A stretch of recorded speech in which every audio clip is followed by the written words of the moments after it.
Hello बच्चों, नमस्कार। स्वागत है आपका अपने परिवार अंकित एजुकेशन अड्डा पर। आज हम बात करने वाले हैं अपना मैथ्स फाउंडेशन बैच का वीडियो नंबर 3 है। ये लेक्चर नंबर 3 है जो कि परसेंटेज से रिलेटेड है। बहुत ही आसान भाषा में हम आपको समझाएंगे। आपका एग्ज़ाम कोई सा भी हो, चाहे आपका बीपीएससी टीआरई टीचर का भर्ती हो, यूपी टेट हो, एस टेट हो, यूपी एसआई हो, पुलिस का हो या एसएससी जीडी हो, बिहार पुलिस हो, आपका एग्ज़ाम कोई सा भी हो, हर एग्ज़ाम को टारगेट करते हुए हम फाउंडेशन बैच लेकर आए हैं। और ये आज हमारा इसी क्रम में बढ़ता हुआ तीसरा पार्ट है जो कि बहुत ही अच्छे तरीके से आपको समझाया जा रहा है। अगर आपने 2 पार्ट नहीं देखे हैं तो प्लेलिस्ट आपको बना दी गई है, प्लेलिस्ट में जाकर देख सकते हैं। बहुत ही आसान तरीके से बिल्कुल सरल भाषा में आपको समझाया जाएगा। चलिए बात कर लेते हैं इसमें आज के पहले क्वेश्चन की ओर। क्वेश्चन पहला लिखा है, सुरेश ने अपनी आय का 40% हिस्सा भोजन पर, शेष का 50% हिस्सा यातायात पर, शेष का 30% हिस्सा कपड़े पर खर्च करता है। यदि वह प्रतिमाह 2520 रुपये की बचत करता है तो उसकी मासिक आय क्या है। अगर आपको इस तरीके का क्वेश्चन मिलेगा तो आप कैसे करेंगे। बहुत ही आसान है इसको सॉल्व करना और ये कई सारे तरीक़ों से भी लगाया जा सकता है, लेकिन हम आपको बहुत ही अच्छे तरीके से बताएंगे। ठीक है, इसमें हमारा क्वेश्चन में जो आय है, मासिक आय नहीं दी गई है, बस खर्चा उसका दिया गया है। तो आप ऐसे समझ लें कि मान लेते हैं हमारे पास जो उसकी आय है वो x रुपये है। ठीक है, अब इसमें क्या किया जा रहा है, 40% जो हिस्सा है वो भोजन पर खर्च किया जा रहा है। तो इसमें से अगर 40 खर्च करेंगे तो बचाएगा कितना, ये 60 बचाएगा, यानी कि 60% बचाएगा। तो ये 60/100 रहेगा। ठीक है, उसके बाद ये पूरा जो बचा है जो वैल्यू, अब इसका भी कितना, शेष का 50% हिस्सा यातायात पर खर्च कर देता है। तो जो अभी अब बाकी जो वैल्यू बची है उसका 50% हिस्सा तो खर्च कर रहा है, तो शेष जो बचेगा 50% इसका रहेगा। तो यानी कि इस पर भी 50 × 100 को लिखेंगे। फिर हम क्या करेंगे, इस पर बोला जा रहा है फिर से इसका 30% हिस्सा जो है वो कपड़े पर खर्च होता है। तो इसका 30% खर्च करेंगे तो ये 70/100 अभी भी बचत कर रहा होगा। फाइनली क्वेश्चन में बोला जा रहा है वह कितने की बचत करता है, तो लिखा जा रहा है 2520 रुपये की बचत करता है। ठीक है ना, तो 2 0 से ये 2 0 कैंसिल हो जाएगा, 1 0 से ये 1 0 कैंसिल हो जाएगा। 5 एकम 5 होगा, 5 दूना 10 और 2 तिया 6, 2 एकम 2। तो हमने देखा ये ऊपर वाला वैल्यू नीचे जाएगा और उसके साथ x का वैल्यू अगर निकालेंगे तो ये 2500 तो है ही, 2520 तो है ही, साथ ही में इसके साथ ये नीचे वाला 100 तो ऊपर आएगा और ऊपर वाले 3 और 7 ये नीचे आ जाएंगे। ठीक, 3 × 7। अब इससे और डिवाइड करना है तो 3 एकम 3, 3 से भाग करेंगे 3 24 और 3 चौकी 12 0। फिर 7 एकम 7 करेंगे, 7 से 7 एकम 7 और 7 दूना 14 0, 12 7 84 हो जाएगा। यानी कि x का गुणा करेंगे या x का वैल्यू निकालेंगे तो 120 गुणे में 100 करेंगे तो ये कितना बनेगा, 12,000 इस क्वेश्चन का राइट आंसर बनेगा। ऑप्शन नंबर दूसरा इसका सही है। देखिए क्वेश्चन बनाने का तो बहुत ही आसान था कि आप थोड़े से ही समय में बना लेते, बस उसके बाद कैलकुलेशन आपका है। जितना जल्दी आप कैलकुलेशन करेंगे उतना जल्दी आंसर आ जाएगा। ठीक है ना, चलिए इतना हो गया। तो ये आपका आंसर हो गया ऑप्शन नंबर सेकंड। लेकिन अब आपको करना क्या है, इसी क्वेश्चन को थोड़ा और अगर सरल करना चाहें तो हम और भी सरल कर सकते हैं। बस इनका परसेंट का फ्रैक्शन वैल्यू आपको पता होना चाहिए। ठीक है ना, तो इसको हम क्या करते हैं, सबसे पहले परसेंटेज का वैल्यू इसका लिख देते हैं आपको। जैसे कि अगर आप करना चाहें तो ऐसे भी कर सकते हैं। जैसे 40% का फ्रैक्शन वैल्यू क्या होता है, यहाँ पर 2/5। ठीक है ना, 2/5 होता है ना। 40% खर्च कर रहा है तो 40% 40/100 करेंगे, ये 2/5 बनेगा। ठीक है ना, फिर उसके बाद 50% बोला जा रहा है तो 50% का जो फ्रैक्शन वैल्यू होता है वो कितना होता है, 1/2। उसके बाद 30% जो फ्रैक्शन लिखा है तो 30% का जो फ्रैक्शन वैल्यू होता है वो कितना होता है, 3/10। ठीक है, तो आप ऐसे समझ सकते थे कि हमारे पास x उसकी आय है, उसमें से 2/भाग अगर खर्च करता है तो 3/5 अभी भी बचा रहा होगा। ठीक है, उसके बाद 1/2 खर्च कर रहा है तो 1/2 बचाएगा। फिर उसके बाद 3/10 अगर खर्च करता है तो ये 7/10 को बचा के रखेगा। और बचत कितने था, 2520 रुपये, 2520 रुपये। बस अगर इसको भी आप सॉल्व करेंगे ना तब भी आपका आंसर क्या आएगा, 12,000। तो आप करने को कई सारे तरीके हैं और भी परसेंटेज बनाकर कर सकते हैं। तो जो आपको सही लगे वो उचित करिएगा, जिससे कि आपका समय भी बचे और एक्यूरेसी भी आए। दूसरा क्वेश्चन है, ठीक है ना, चलिए दूसरा क्वेश्चन है, यदि राम अपनी आय का 100% पढ़ाई पर एवं शेष का 10% यातायात पर खर्च करता है, यदि उसकी मासिक आय 500 रुपये है तब उसकी बचत क्या होगी। देखो सबसे पहले हम बात करेंगे, यदि राम अपनी आय का 20% पढ़ाई पर, मान लेते हैं उसकी जो आय है वो x रुपये है और 20% पढ़ाई पर खर्च कर रहा है, तो शेष कितना बचेगा उसके पास 80/100 बचेगा। फिर इसके बाद क्या किया जा रहा है, फिर इस शेष का 10% यातायात पर खर्च कर रहा है, तो ये 9 यानी कि 90/100 यहाँ फिर बचाएगा, 10 खर्च कर रहा है। और लास्ट में उसकी जो मासिक आय है 500 रुपये है, तो यानी कि इस बार इसकी आय दी गई है, तो हम क्या करेंगे, इसकी आय x की जगह वैल्यू लिख लेते हैं। तो यहाँ 500 की जगह हमने आय लिख लिया, तो बस हमारा जो आंसर निकलेगा वो क्या निकलेगा, बचत में निकलेगा आंसर। ठीक है ना। चलो इसको सॉल्व करना है। 2 0 से ये 2 0 कैंसिल, 1 2 0 से ये 2 0 कैंसिल। ठीक है, चलिए यहाँ ये हो जाएगा। ठीक, अब हम क्या करेंगे, इसका कैलकुलेशन करेंगे। तो ये 5 8 40, 4 9 36, यानी कि ये बनेगा कितना, 360। ठीक है, ये कितने बनेगा, 360। 360 जो होगी हमारी बचत होगी। ठीक है, क्वेश्चन में यही हमसे पूछा गया था, क्या बचत होगी। ऑप्शन नंबर दूसरा विकल्प सही हो जाएगा। ठीक है, शानदार तरीके से आप इसको हल कर सकते हैं। और बस रह जाता है आपको तरीका, हम बताते चलेंगे, बस आपको कैलकुलेशन पर ध्यान देना है। चलिए नेक्स्ट क्वेश्चन की बात करेंगे। यहाँ लिखा है, एक परीक्षा में 36% विद्यार्थी हिंदी में तथा 47% अंग्रेजी में अनुत्तीर्ण हुए। यदि दोनों में 22% विद्यार्थी अनुत्तीर्ण रहें तो दोनों विषयों में उत्तीर्ण होने वाले छात्रों का प्रतिशत बताएं।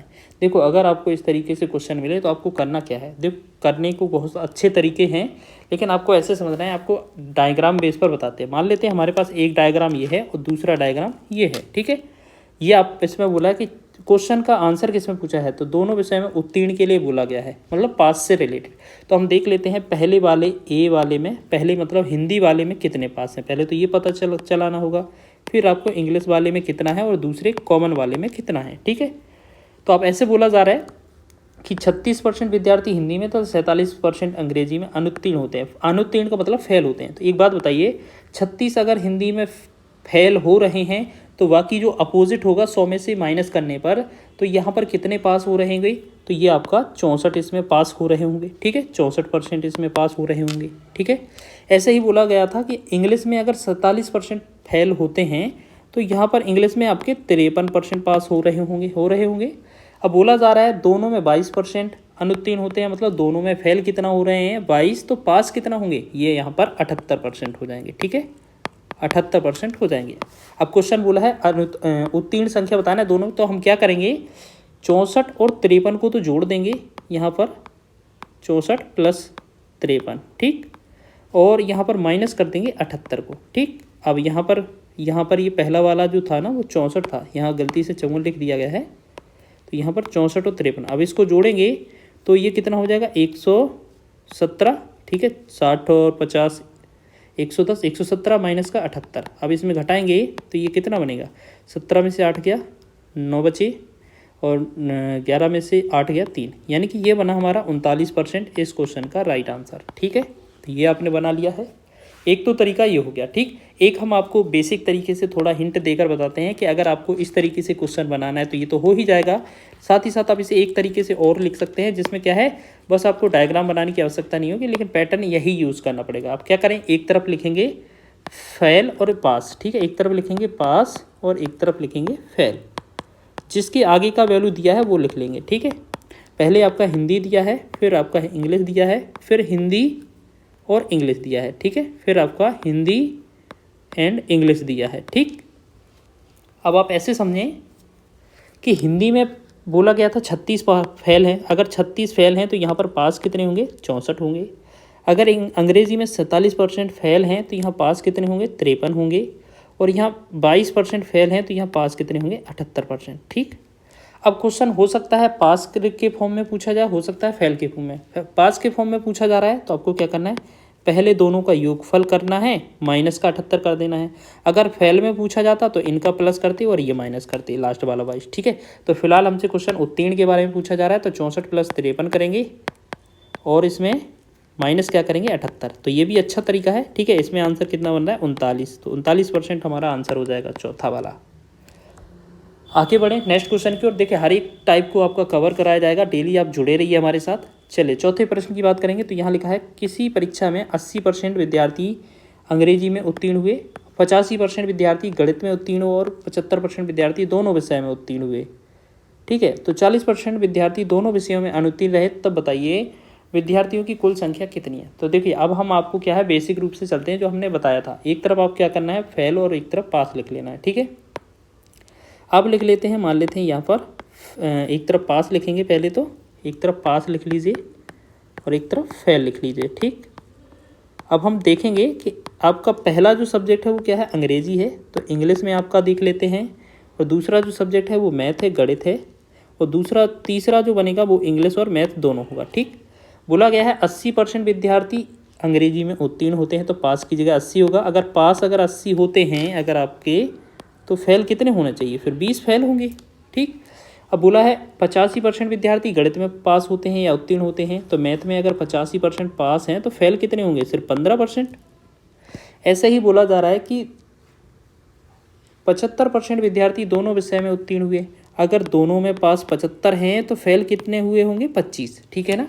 अब क्वेश्चन देखिएगा, क्वेश्चन किस पर पूछा है, कुल पूछा गया है, लेकिन दिए क्या चीज़ है, दोनों विषयों में अनुत्तीर्ण छात्र। तो अनुत्तीर्ण के बारे में पूछा है, तो हम क्या करेंगे, इन दोनों को तो ऐड करेंगे और माइनस का ये करेंगे, तो 20 और 15 जोड़ेंगे कितना हुआ 35, माइनस का 25, तो ये कितना आएगा 10%, ठीक है। तो आपको पता चल गया कि दोनों में जो विद्यार्थी हैं वो 10% फेल हैं। तो एक बात बताइए, 10% का जो वैल्यू है आपका 40 दिया गया है क्वेश्चन में, ठीक। और 1% का वैल्यू पूछा जाए तो आपका क्या होगा, 1 0 से 0 कट जाएगा, ये 4 आएगा। और हमसे कुल विद्यार्थियों की संख्या पूछी है, तो ये हम क्या करेंगे 100% का वैल्यू निकालेंगे। 1% का 4 है तो 100 का कितना होगा 400 हो जाएगा कि नहीं। ये हमारा फाइनल आंसर बनेगा, चौथा विकल्प, ठीक है। तो इस तरीके से आप निकाल सकते हैं बहुत ही आसानी से। तो ये भी आपको समझ में आ गया होगा। आप वेन डायग्राम से भी कर सकते हैं, ठीक है, वही सेम चीज़ रहेगा इसमें भी। चलिए अगली बात करेंगे हम, यहाँ लिखा है, अच्छा एक बार हम डायग्राम से भी बता देते हैं आपको। तो डायग्राम से अगर आपको मिला तो आप क्या करेंगे, देखो सबसे पहले आपको क्या है 2 डायग्राम बनाने हैं उसी तरीके से जो अभी हमने वेन डायग्राम बनाए थे, ठीक है, एक सर्कल जैसा बनाया था ना। चलिए जैसे मान लेते हैं हमने इसमें सर्कल बनाया, पहला तो ये है, दूसरा ये है, ठीक। अगर हमने बोला 80% पहले में पास है, क्वेश्चन हमसे फेल के बारे में दिए थे, तो हम पहले 80% पास है, तो पहले वाले में इंग्लिश वाले सब्जेक्ट में 20% फेल होंगे, ठीक। फिर बोला है 85% विद्यार्थी गणित में पास हैं, तो ये 15% मैथ में फेल होंगे। दोनों में 75% पास हैं, तो ये 25 किस में, दोनों में फेल होंगे। अब देखिए हमने क्या बोला था, 20 और 15 को जोड़ेंगे तो ये कितना होगा 35, माइनस का ये बीच वाला करेंगे तो ये 25, तो यानी कि ये कितना बनेगा 10% वैल्यू। फेल से रिलेटेड दोनों में कितने हैं 10%, तो 10 का वैल्यू कितना 40 दिया है, यानी कि ये 40 जो वैल्यू है वो 10 का है। हमसे कुल पूछा गया है 100 का वैल्यू। 1 0 से 1 0 काट देंगे तो ये 100 का 4 में गुणा करेंगे तब भी हमारा 400 आ रहा होगा, ठीक है। बस लिखने में हमारा समय बच जाएगा इससे। अगला क्वेश्चन है 5वां। एक विद्यार्थी को 29% अंक प्राप्त हुए और वह 6 अंकों से फेल हो गया। एक अन्य विद्यार्थी को 43% अंक प्राप्त हुए जो कि उत्तीर्ण होने के अंक से या उत्तीर्ण होने के लिए जो न्यूनतम अंक है उससे 8 अधिक थे। तो परीक्षा में कुल अंकों की संख्या कितनी है। तो इस पर भी क्वेश्चन बहुत पूछा जाता है, पास फेल पर आधारित पूछा जाता है, कभी कभार पूर्णांक पूछा जाता है तो कभी कभार इसके पास अंक पूछे जाते हैं, ठीक है ना। तो सबसे पहले ये देखिए क्वेश्चन में 29% वैल्यू दिया है, ठीक है। क्वेश्चन में क्या दिया है 29%। 29% वैल्यू अगर अंक प्राप्त करता है और 6 से फेल हो जाता है, अगर इसमें 6 जोड़ देंगे 29% अंक तो उसके आए हैं और 6 अगर उसके अंक और जोड़ देते तो जो फेल वाला व्यक्ति है वो पास हो जाता कि नहीं, बिल्कुल हो जाता, जी बिल्कुल कहेंगे। अब अगली तरफ देखेंगे, बोला गया है 43% अंक तो प्राप्त करता है लेकिन अंक जो है उत्तीर्ण होने से जो न्यूनतम अंक होता है ना उससे 8 अधिक लग रहे हैं। तो हम ये भी कह सकते हैं कि अगर इस 43% अंक में अगर इस 8 को घटा देते तो इसका भी ये पासिंग मार्क होता। यानी कि पहले वाले को क्या किया हमने कि 29% अंक आए थे और 6 उसके साथ अंक जोड़ दिए जिससे वो फेल हो रहा था तो वो पास हो गया। ऐसे ही हम पीछे की तरफ करेंगे कि अगर उसे 43% अंक प्राप्त हुए हैं और उसके 8 अंक ज़्यादा लग रहे हैं तो हम उसके 8 अंक घटा देंगे तब भी ये पास हो जाएगा। बस दोनों तरफ है, ठीक है ना। बस इसे सॉल्व करना है। एक तरफ देखेंगे परसेंटेज, एक तरफ परसेंट देखेंगे तो यहाँ पर 29% था, यहाँ पर माइनस का 43% आ जाएगा, ठीक। और इधर हमारा माइनस का 8 था और इधर से ये 6 इस तरफ आएगा तो माइनस का 6 आ जाएगा। अब देखेंगे 43 और 29 की बात करेंगे तो यहाँ पर ये 14% माइनस का आएगा, ठीक है। और यहाँ पर ये 8 और 6 माइनस का 14 ही रहेगा, तो माइनस से माइनस कैंसिल हो जाएगा। 14% का वैल्यू 14 है तो 1% का अगर वैल्यू पूछा जाए तो 1 ही होगा और हमसे बोला जा रहा है कुल अंकों की संख्या, तो कुल तो 100% होता है हमेशा पूर्णांक, तो 100% का अंक भी क्या हो जाएगा, 100 अंक हो जाएगा। ठीक है, तो इस प्रकार हम कह सकते हैं। तो इसका आंसर जो है हमारा पहला विकल्प राइट हो जाएगा। क्वेश्चन इसी तरीके से पूछे जाते हैं टाइप में, आपको बस ये क्या है, रिवीजन करते रहना है। नेक्स्ट क्वेश्चन है छठवां, ए किसी परीक्षा में 40% अंक लाया और 20% अंकों से फेल हो गया, और बी उसी परीक्षा में 35% अंक लाया और 30 अंकों से फेल हो गया, तो परीक्षा में पास अंक क्या था। देखिए हमने क्या बोला था, हो सकता है आपका परीक्षा का पूर्णांक पूछा जाए और हो सकता है अंक आपके पास वाले पूछे जाएँ। तो पैटर्न तो वही है, आपने देखा क्या है, 40% अंक वह लाया है और कितना, 20% अंक से वह फेल हो गया। ठीक है, अब देखो ये क्या है आपका, 20% अंक से वह फेल हो गया। ठीक, अब यहाँ पर क्या है बोला जा रहा था, क्वेश्चन में थोड़ा क्या है, क्वेश्चन में परसेंटेज पर वैल्यू दिया गया है। ठीक है ना, तो अब ऐसे समझें कि यहाँ पर जो वैल्यू है ये दो तरीके से पूछा जा सकता है। ठीक, आप ऐसे समझें, ये परसेंटेज दूसरी तरफ लिखा है ना, इसको परसेंटेज ना समझें आप। यहाँ पर ये जो परसेंटेज है ना, इसको परसेंटेज ना समझें, ये 20 अंक हैं। ठीक है, ये 20 अंक है, परसेंटेज में क्वेश्चन नहीं है, नहीं तो फिर रॉन्ग हो जाएगा। ठीक है ना, चलिए तो आप ऐसे समझें, इसको हम हटा ही देते हैं। चलिए इसको हम हटा ही देते हैं। ठीक है ना, ये हो गया। ठीक, चलिए अब देखेंगे, इसको हल करेंगे। चलिए अब देखते हैं, ये 20 अंक से फेल हो गया, तो ऐसा करते हैं, 40% अंक लाए और 20 अंक से फेल हो गया था, तो इसमें 20 अंक को जोड़ देंगे तो ये पास हो जाएगा। ऐसे ही हम दूसरी तरफ करेंगे कि अगर 35% अंक आए हैं, तो अगर 35% अंक में अगर 30 अंक से फेल हो रहा है, इसके अंक भी जोड़ दिए जाएँ, ये भी अंक जोड़ दिए जाएँ, तो ये भी पास हो जाएगा कि नहीं। ठीक है ना, देखो हमें क्या है, अधिक अंक आते हैं तो घटाना पड़ता है, और जब फेल होता है तो उसे जोड़ना पड़ता है। तो दोनों तरफ फेल के बारे में लिखा था, तो हम दोनों तरफ जोड़ देंगे। अगर अधिक अंक आते तो हम घटा देते। ठीक है ना, अब इधर 35% 40 के पास ले जाएंगे हम, 40% माइनस का 35 लिखेंगे, बराबर में यहाँ पर क्या लिखेंगे, 35 तो लिखा ही था, और इस तरफ ये 20 को ले जाएंगे तो माइनस का 20। हमने देखा यहाँ पर 40% में यहाँ 35% अगर घट जाएगा तो ये 5% का वैल्यू कितना आ रहा है, हमारा आ रहा है ये हमारा 15। ठीक, और 1% का वैल्यू निकालेंगे तो ये 5 दिया 15, 5 एकम 5, 5 दिया 15, यानी कि 3 आएगा, और हमसे बोला है पासिंग मार्क। ठीक है, तो पहले तो हम 100%, यहाँ 1% है ये, अब 100% का मतलब है पूरा टोटल पूर्णांक निकालेंगे, तो ये कितना हो जाएगा, 3 का यहाँ 100 का यहाँ गुणा हो जाएगा 300। तो अभी तो ये हमारा क्या आया, पूर्णांक 300 रुपये, तो 300 अंक तो पूर्णांक आया है। अब पूर्णांक अगर पास निकालना है तो चाहे इस वाले वैल्यू को निकाल दें, चाहे इस वाले वैल्यू को निकाल दें, दोनों तरफ निकालने पर हमारा आंसर सेम आता है। जैसे अब आपको क्या करना है, ये आपका 300 दिया है, 300 का 40% निकालना है। ठीक है, 40% निकाल देंगे और प्लस में 20 अंक जोड़ देंगे, तो ये हमारा पास हो जाएगा। इसे निकाल कर देखते हैं। चलिए 2 जीरो से 2 जीरो निकल गया, और 3 चौके 12, मतलब 4 तिया 12, तो ये 120 और प्लस 20 कितना, 140 अंक हो गया। ठीक है, जो कि हमारा कोई सा भी विकल्प नहीं है, तो ये हमारा आंसर हो जाएगा। ठीक, 40 अंक जो होंगे, 140 अंक जो होंगे वो क्या हो जाएंगे, पासिंग अंक। या आप चाहें तो इस वाले अंक इस पीछे वाले में भी रख सकते थे। कैसे, जैसे हम क्या करते, 300 हमारा पूर्णांक था, 300 में अगर हम पीछे वाला वैल्यू रखते तो ये कितना, इसका 35% निकालते, बटा में 100 करते, और प्लस में हमारा कितना 100 हो जाता, 100 प्लस में हमारा कितना होता, प्लस में कितना बोला गया था, 30 अंक से फेल हो जाता, 30 अंक जोड़ दिए जाते इस वाले में। तो यहाँ सॉरी मिस्टेक हो गया है क्वेश्चन में थोड़ा सा, क्योंकि यहाँ पर 35% 2 बार लिख गया है। ठीक है ना, तो एक बार इसको दोबारा से सॉल्व करके दिखा देते हैं, हो सकता है इसी वजह से हमारा आंसर रॉन्ग आ रहा होगा। ठीक है ना, तो सबसे पहले हम दोबारा से इसको सॉल्व करेंगे, वो मिस्टेक हो गया गलती से। चलिए यहाँ पर हम दोबारा से इसको हल करेंगे, तो यहाँ पर जल्दी से देख लीजिए क्या क्या करना था हमें। ठीक, चलिए यहाँ पर हम बात करेंगे, तो यहाँ पर सबसे पहले क्या लिखा था, 40% अंक प्राप्त करता है, और ये अंक कितना 20 से फेल हो जाता है, तो 20 अगर इसमें जोड़ देंगे तो ये पास हो जाएगा। और इसे दूसरे वाले को 35% अंक मिले हैं, और ये कितना 30 अंक से फेल हो गया, तो ये से हम 30 जोड़ेंगे, तो 35 को 40 के पास ले जाएंगे तो ये बनेगा 5%, और यह 20 घटा देंगे 30 में तो ये बनेगा 10। तो ये 5% का वैल्यू 10 है, तो 1% का वैल्यू कितना हो जाएगा इसका 2, और 100% का जो वैल्यू निकालेंगे तो ये कितना हो जाएगा 200। तो कहने का तात्पर्य ये है कि हमारा जो 200 आया ये पूर्णांक आ गया। अब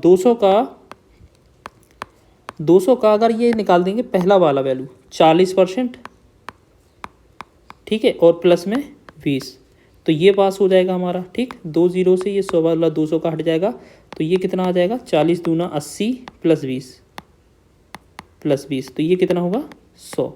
तो ये हमारा 100 जो होगा इस क्वेश्चन का आंसर हो जाएगा। ठीक, पास अंक ही हो जाएंगे। या आप चाहे तो इस पीछे वाले में भी रख सकते थे, तो या करके ऐसा भी लिख सकते हैं कि अगर जो हमारा पूर्णांक है 200 का अगर 35% निकालेंगे प्लस में इस 30 को रखेंगे तो भी हमारा आंसर सेम आएगा। जैसे 2 0 से 2 0 काटे, 35 का 2 गुना कितने 70 और 30 जोड़ेंगे तो कितना बनेगा हमारा 100। तो हम कह सकते हैं 100 हमारा बनेगा आंसर इस क्वेश्चन का। ठीक है, चलिए आगे बढ़े। 7वें क्वेश्चन की ओर देखेंगे हम। किसी परीक्षा में उत्तीर्ण होने के लिए एक विद्यार्थी को 36% अंक अवश्य प्राप्त करने चाहिए और 190 अंक प्राप्त करने वाला विद्यार्थी 35 अंक से फेल हो गया, तो बताएं उसका पूर्णांक क्या है। तो सबसे पहले तो ये बताएं आप हमें एक चीज़ कि यहाँ पर अगर हमसे पूछा जाता कि उसे अगर 36% अंक प्राप्त हुए हैं, देखिए ना 36% अंक प्राप्त हुए हैं, तो उसने क्या किया है 190 अंक वाला जो अंक प्राप्त करता है वो 35 अंक से फेल हो गया। अगर इसके 35 अंक इसमें जोड़ दिए जाते तो ये भी पास हो जाता, यानी कि दोनों को वैल्यू के बराबर रखेंगे। ठीक है, 36% का जो वैल्यू है क्या आएगा हमारे पास 5 आ जाएगा, यहाँ 9 3 12 और 225। अब यहाँ 1% का अगर वैल्यू निकालते हैं तो हमारा क्या हो जाएगा 225 बटा में ये क्या आ जाएगा 36। लेकिन हमसे पूछा है पूर्णांक, तो पूर्णांक हमेशा 100% के बराबर होता है, तो 100 में इसमें गुणा कर देंगे। ठीक है, तो यहाँ 4 से काटेंगे यहाँ 25 बार जाएगा और 4 से काटेंगे यहाँ 9 बार, 9 एकम 9 करेंगे, 9 दूना 18 हो जाएगा और 9 दूना 18 हो गया और 9 पंचे 45। तो हमने क्या देखा, तो यहाँ टोटल जो गुणा करेंगे यहाँ 25 गुणे 25 का, तो यह कितना बनेगा 625 जो होगा इस क्वेश्चन का आंसर बनेगा। दूसरा विकल्प आपका राइट हो जाएगा। समझ रहे हैं, अच्छा क्वेश्चन है, एग्जाम में बनता है इस तरीके का प्रश्न।